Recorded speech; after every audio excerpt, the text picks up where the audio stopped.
Hey, everybody, welcome back to Beyond the Saga, where we expand and dive into all the stories beyond the Skywalker saga. I am David Cottingham here with Hannah Burr. How are you, Hannah? I'm doing well. How are you? I'm doing well. Welcome back. It's been a little bit.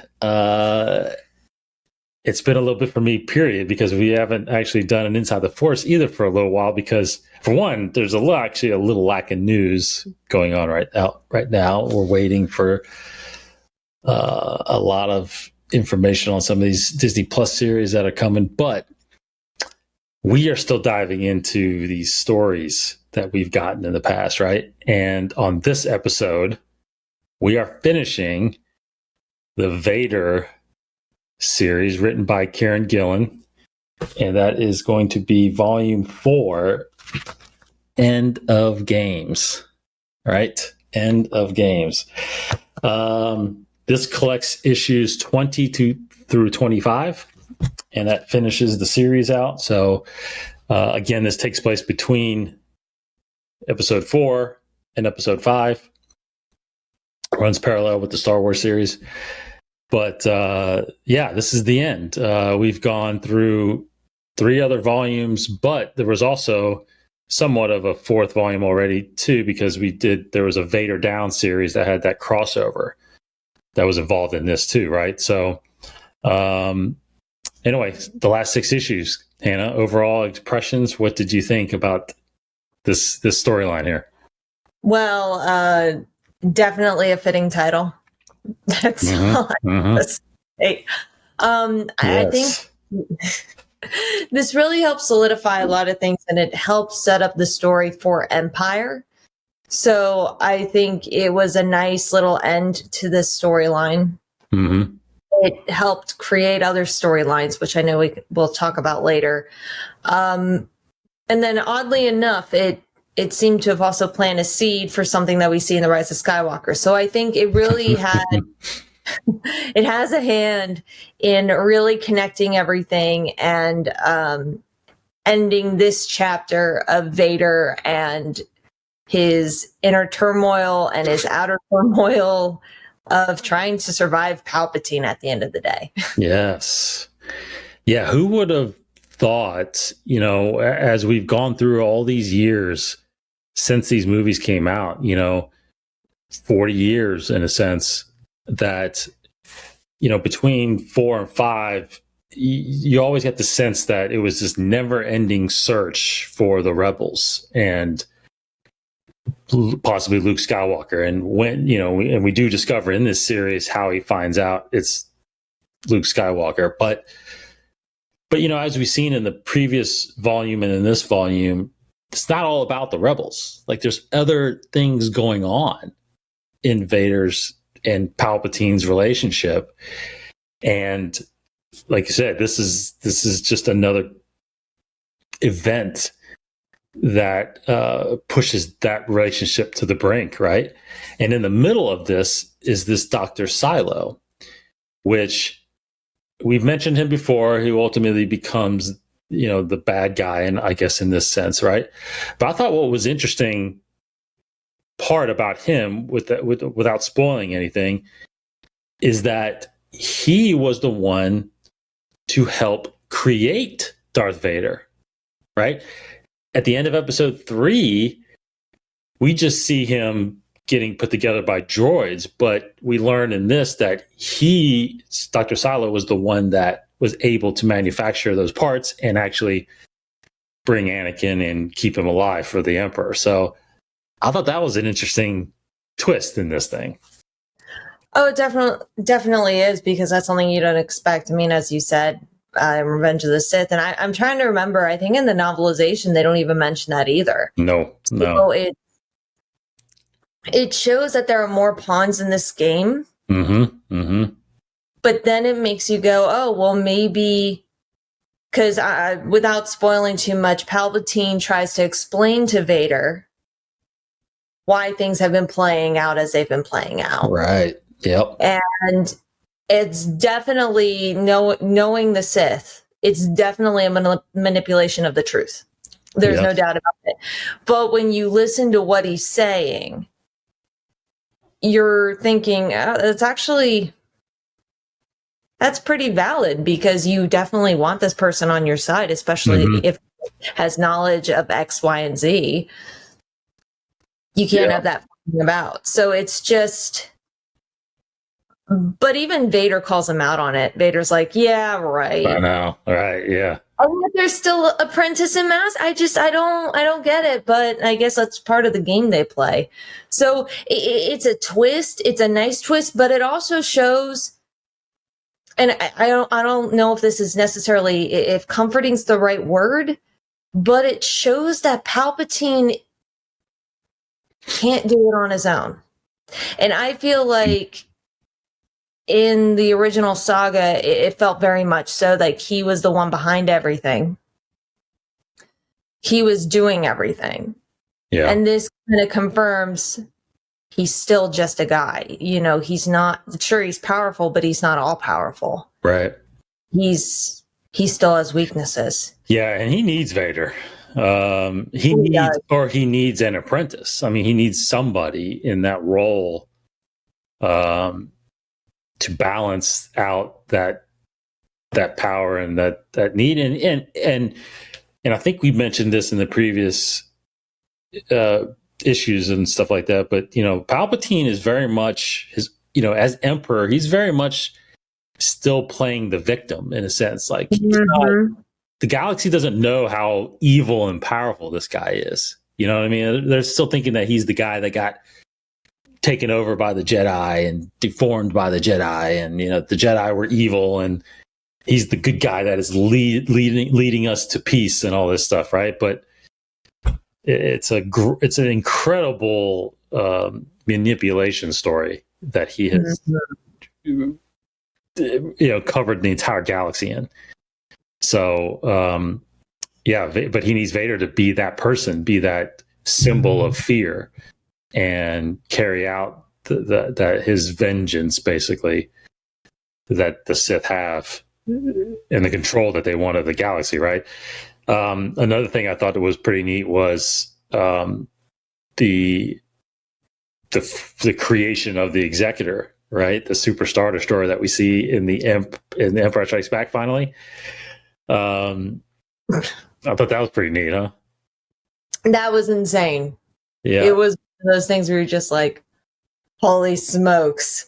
And then they sort of give away on how fast it was ready to go. Yes. And you're sitting there going, holy smokes. Mm-hmm. And I think it makes it a little more believable how the additional Death Star was created so fast. Yeah. I mean, I know we talked about in a previous episode that most likely they started building the first one and then they built the second. But it helps that be more believable. But it also shows, first off, how threatening Vader is. Yes. And second, the resources they have. The amount of people they have working for them. So it just subtly emphasizes their power and control. Yes. Over the galaxy. Absolutely. I don't want to give too much away in this, but I thought, to me, what stood out the most, that stood out, but I guess the one thing that really blew my mind was the flashbacks that happened in this, right? There's a part of the story where and maybe you can help me explain. I'm not sure why this happened. I think all I know is that in a lot of stories that I've read in comics, and especially like the VR game, Vader Immortal, Vader is still trying to find a way to somehow reconnect or bring Padme back. Like that is it's an undying goal of his, right? And there is a point in this book where he has this flashback or this memory of Padme speaking to him, and I just love moments like that in the comics where you get to see the imagery of a Padme and an Anakin, And just reminds you of that decision back in episode 3 where this all could have worked out if he just followed his training, and not let fear of losing her take over him, right? So I don't know, what did you get from that whole experience of that?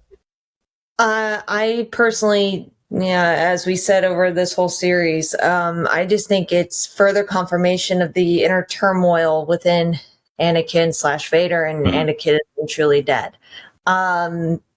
Love those flashback moments too, but I thought it was interesting, and I'm not going to give too much away with this. But if you watch Revenge of the Sith, the dialogue is not the same.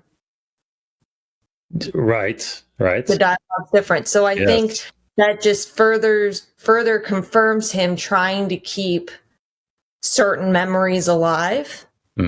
Therefore, that's a way that he can keep her alive, but that's not enough. He must move on and try to bring her back. Right. And I think once again, that shows his conscience. That shows him the light side and the dark side of the Force constantly just stirring and battling within him. So I think that's a way for him to still live in the future while still living in the past. Yes, that's good. That's really good. And this, eventually I'm sure we'll get into this storyline, but there is the next Vader series which takes place after episode 3. There is a storyline part about that too, about Padme and so you'll see the connections a little bit about how long this has been going on. Because I think we're 19, 20 years past the death of Padme, right? So I mean, it's still in him. The memory of her is still there, it's tragic. It's a tragic story, and it's a great addition, I think, still to the Vader character, even though a lot of people don't want to know, didn't want to know his origins, didn't want to know who he was before the mask. But to me, it just gives him so much weight and so much heartache and a drive that you don't know just by looking at him, right? And just seeing what he does. It's one of the most complex characters out there, period. I mean, he's got to be, right? So has to be. Yeah. What else did you find? Anything else in the storylines that I think one thing to say without spoiling too, are we cool if I switch to a different topic? Yeah, sure. Okay, cool. I think one thing that is very interesting is that this is sort of going back to Cylo. He had a hand in at least planting the seed for Palpatine. Yeah. And he could achieve immortality. Yeah. And we were talking about it before recording, and it hits you, holy smokes. Mm-hmm. I mean, this Palpatine trying to achieve immortality has been in the works for a very long time, as we see in Rise of Skywalker. Yes.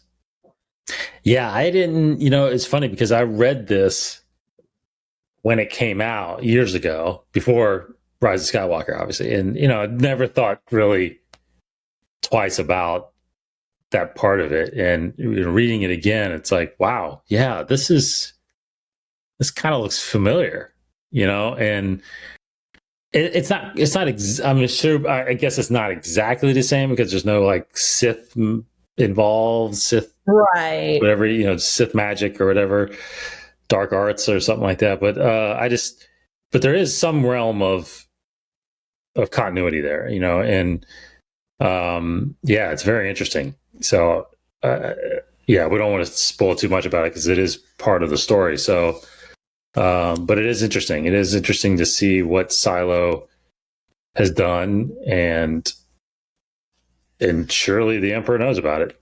So it's Yeah. It's there. If there's if there's one thing the Emperor isn't, it's dumb. That's right. That's exactly right. That's exactly right. Yes. Another person that makes an appearance is, of course, Dr. Aphra. Yes. Who was a big part of the series early on. She does make it back. She's been captured this whole time, past couple volumes, but she does make an appearance back. And all we'll really say is it does set up her own comic series that takes place right after this, Dr. Aphra, which is a very good comic series. I started reading it. I need to finish it out. I think that run was, gosh, I want to say it was like 40 issues, I think. Wow. Yeah, it's pretty. I've got the volumes down there somewhere. So we'll hopefully get into that sooner or later. But what did you think of this series? What did you think about the character of Dr. Aphra being introduced in Star Wars through the series? I really, really like her. I think she's once again a very complex character. And oh man, like I would love to learn more about her because she's seemingly like, yeah, I don't really care. Yeah, I'll do whatever. Sure. But deep down, she has some insecurities and she's just in survival mode constantly. Constantly. Yep. She doesn't care who she's throwing under the bus. She'll throw them under the bus and then immediately pick them up and dust those tire tracks off. I mean, which makes you go, whoa, what makes her tick that way? And we sort of get her background in one of the issues, but I love her. Yeah. I want more of her, and I'm so glad that there's this whole series. Yeah. I think that, when I first read this years ago, and you can sense the momentum that her character is gaining. Very similar to Ahsoka during the Clone Wars, right? She's gaining that kind of popularity, I feel like, and which is crazy because, I mean, she's never even been in animated form. I mean, she's just been in comic form, and I think you're going to see her in live action at some point. I really think you're going to see her, and I think she might pop up in one of these Disney Plus series. Would be interesting. That would be interesting. It'd be interesting if she teamed up with Ron. Yeah. Or somehow I feel like she could be involved in somehow the Mandalorian storylines around that time period. I don't know. There's, she's an archaeologist. She's a loner, like you said. She's just surviving. So I don't know. Or maybe Boba Fett's series, something like that. I think she's going to be in live action somehow. She's gaining that kind of fandom. So good. It would be great to see her in person. Yes, it would. Okay, so the big question now, we usually end this thing is how much does this storyline impact the saga, right? And so now that this is the conclusion of this, I would say that really how much has this entire Vader series changed your perception of Vader, changed your feeling of the time between 4 and 5? Has it done anything to your perception of Vader? Well, I think first off, it helped. It helped reveal how complex Vader is, how much he's really struggling. I think it also solidifies that he and Palpatine weren't always buddy. I think it helps solidify Vader's plan when he realizes that Palpatine's not his best friend. It's not his best friend for life. It helps solidify that idea of, I better find Luke and he and I can then be part of the Empire. So I think it helps fill in a lot of holes and gaps that we may not have necessarily felt like we were missing. But I think a point you brought up earlier, and this is key, is that it helps us realize there's more going on during this time period than just the fight between the rebels. Yes. And, you know, the Empire. Like, there's more than meets the eye. Mm-hmm. And it just makes you go, holy smokes, this goes on so many different levels and stretches so far beyond what we know. Mm-hmm.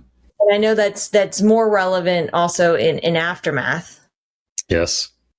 But I think it just helped emphasize that, sure, it's this great story of a father and son against each other, essentially, in different sides of the Force, but there's more than meets the eye.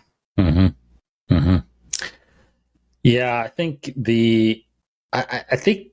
I think it's a bold move to, like you said, fill in the gaps, right? You have this 3-year gap that we known about between the destruction of the Death Star to the Battle of Hoth, basically, right? 3 years in between there. So what has happened in that 3 years? And the only thing we can really hang our hat on for years was the Empire's looking for the rebels. The rebels had to find a secret base somewhere else.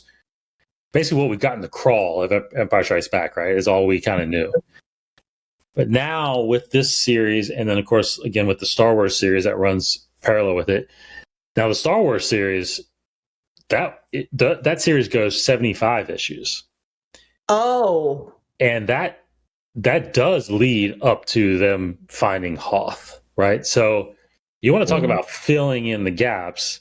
Yeah, seriously. It completely fills in the gaps. And I think that I actually fully welcome this. I think this is, and I think it has major impacts on those characters in the movies, because not only do you feel like, you have their backgrounds from the previous movie, but now step by step what they went through for 3 years leading up to The Empire Strikes Back. And in this, with Vader, we totally see how desperate he was to find this rebel, especially after he found out from Boba Fett his name was Skywalker and that he was the father. It's his son, So it's like, I mean, it's completely impactful, and I love how the comics are doing that. I think but like you said, or like we talked about before, you don't need it.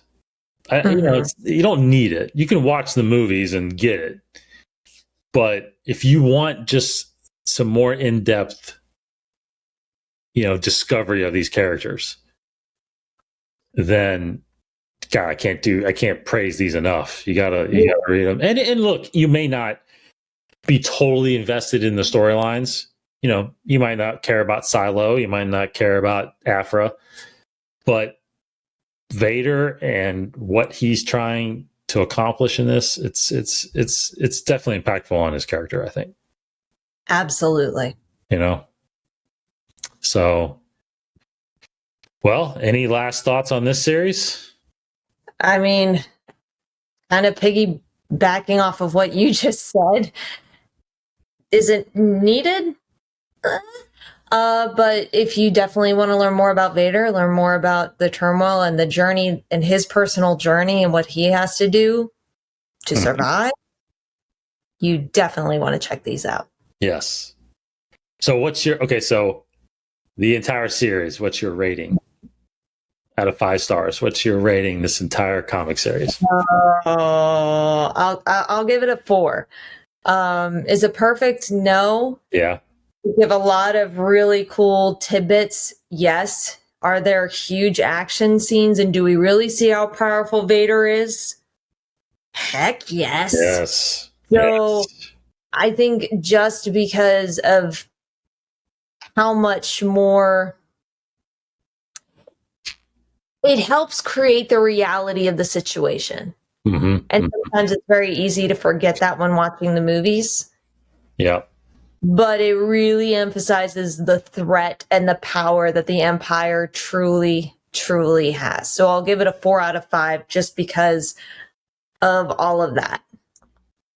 I'm with you. I was actually going to probably give it a 3.5 because to me, I think we've even said this when we're talking about our ratings. Like 5 is like, it's got to be like perfect, right? I mean, like flawless. 4 is actually really good. Like I'm with you on the 4. I was going to give it 3.5, which is to me really good still, but I will kick it up to 4 as well, only because of Vader down. I think that storyline that just kicks it up a notch, man. That is, man. That crossover and that, man, right in the middle of this whole comic series was brilliant. And I highly recommend. I think we both highly recommend.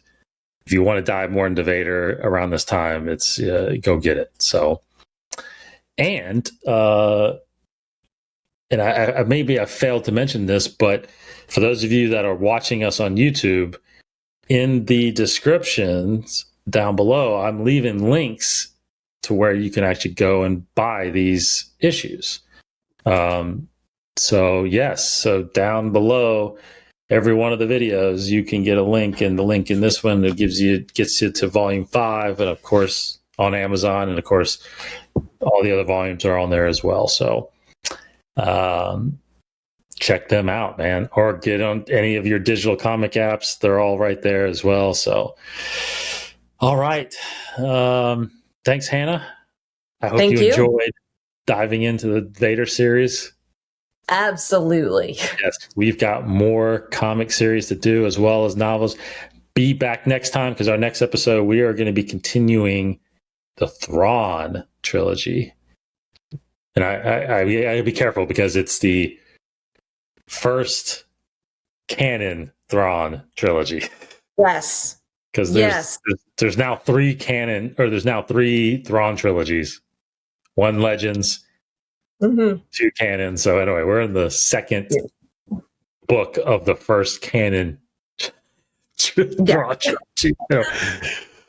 Anyway, we'll be diving into that on the next episode. So thanks everybody for watching. Thanks everybody for listening. Of course, if you're watching on YouTube, stay right here and subscribe. If you're on our podcast feeds, we're continuing to be on there, or you can again watch us over on the YouTube channel. Take care, everybody. For Hannah Burr. Thank you very much. Take care, everybody. Have a great rest of your week. May the Force be with you.